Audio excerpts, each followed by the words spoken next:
LeEco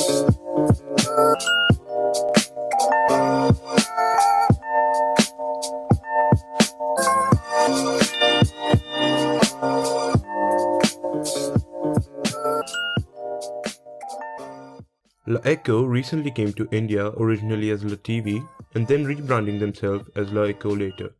Hey guys, this is Ayush for Qwich, and today with me I have the LeEco Le1S, and this is a full review of the phone.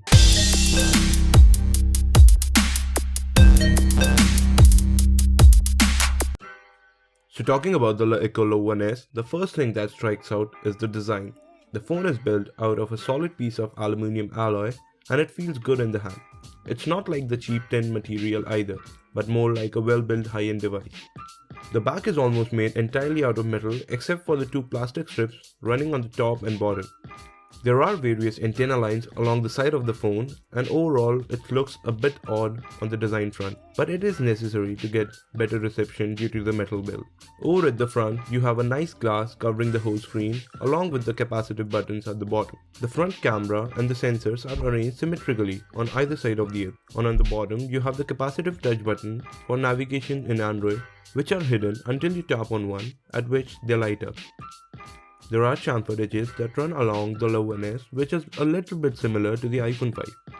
Along the metal band, there are multiple antenna bands, which could have been painted to a color similar to the body of the phone.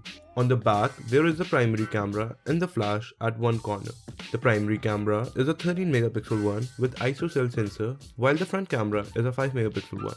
Right underneath the camera is the silver mirror finished fingerprint sensor in the middle.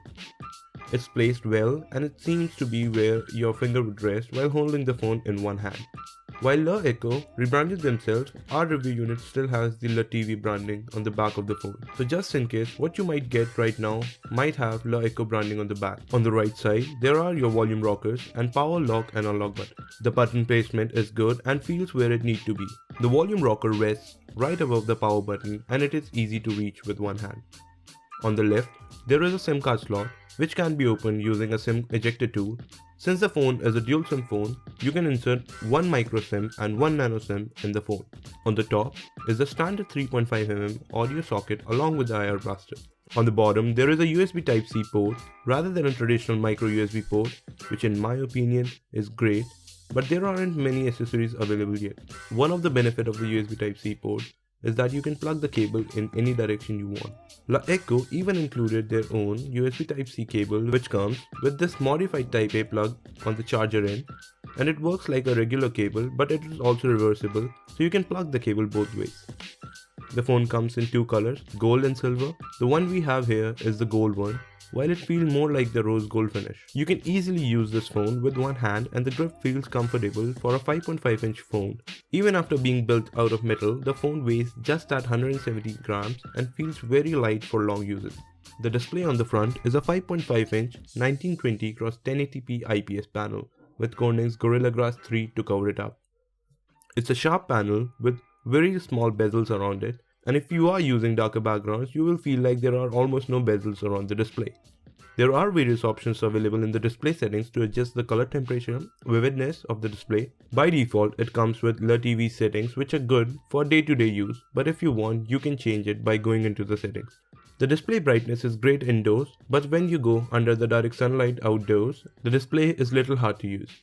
While most of the phones in the market are rocking a Snapdragon processor, the LeTV Le1S is powered by a MediaTek Helio X10 chipset, also known as MT6795T. It's an octa-core processor clocked at 2.2 GHz and comes with an integrated PowerVR G6200 for the graphics. Along with the processor, the phone is rocking 3GB of RAM and 32GB of non-expandable storage. On the back, there is a 13 megapixel camera, while on the front there is a 5 megapixel one. And to power the whole package, there is a sealed-in 3000 mAh battery.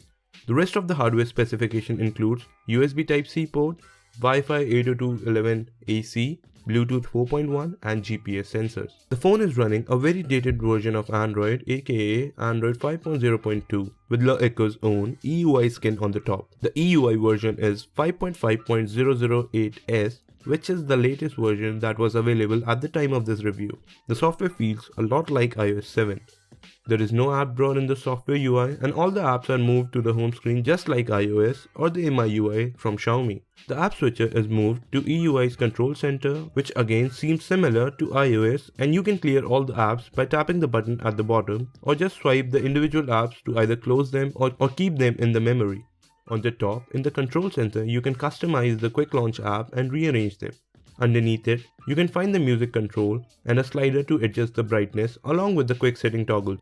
There isn't much bloatware installed on the phone by default, but the software feels a little heavy. Even when there isn't any app running on the device, there is only 1.6GB out of the 3GB available RAM to use. While it didn't have any problems while running games and apps on the phone, LeEco should definitely improve their software a little bit. One thing I really find annoying is the IR blaster on the device, which LeEco included on the phone. So the phone by default comes with this app called OK Remote Control, which can be used to control various devices using the IR blaster or the Wi-Fi. Sadly, not many Indian devices are supported by the app, and other third-party apps like Peel don't work with the Le1S. However, you can still use it as a universal remote and map your own remotes in the app. Talking about the performance of the phone's performance could have been better if the software becomes more polished. Well, I guess LeEco would be doing this in the upcoming updates. There is a dedicated performance mode on the device which switches on automatically as soon as it detects demanding apps.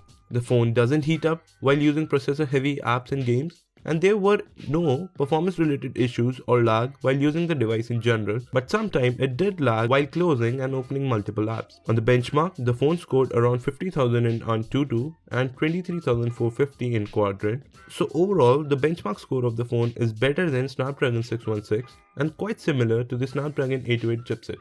The fingerprint sensor on the back is one of the best things of the phone. You can save up to 5 fingerprints on the device and it unlocks almost instantly.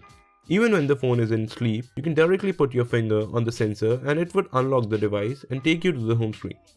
The battery life on the device is just average and nothing too fancy over here. It lasted a full day with screen on time being around 5 hours. On a video test we ran, it lasted for 7.5 hours before dying out completely. You can go through this device all day on a regular use, but the good thing is that the phone comes with quick charging, so if you manage to carry around a charger with you, so the battery life won't be a problem. Primary camera is a 13MP one with ISO cell technology, but in real life the photos that it took was mediocre and it didn't impress me much. There is noise and lack of details in most of the shots and the camera gave a hard time in focusing. The photos that came out of Le1S are good if you just want to share them on social media, but not that good to be resized. There are multiple options available in the camera app such as time-lapse, slow motion, different filters. You can even shoot 4K video using the phone, but do note that the phone gets a little hot while shooting 4K.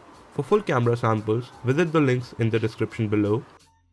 So overall, the LeEco Le1S is a good phone and it's having one of the best build quality in this price bracket. But the competition like the newly released Xiaomi Redmi Note 3 is also offering similar package with a better performance. But not everyone will like the design of the Xiaomi counterpart, and if you want something different than what most people have, then you should definitely go with this phone. It's a good overall package with balanced specification and performance. Things could have been improved in the software and camera department, but both of them could be fixed with a minor software upgrade. So this was our review of the LeEco Le1S. If you liked this video, make sure to leave thumbs up. And if you want to check out our previous video, make sure to do so. Do subscribe to our YouTube channel to keep getting more content from us. Thanks for watching this video guys, and I'll see you next time.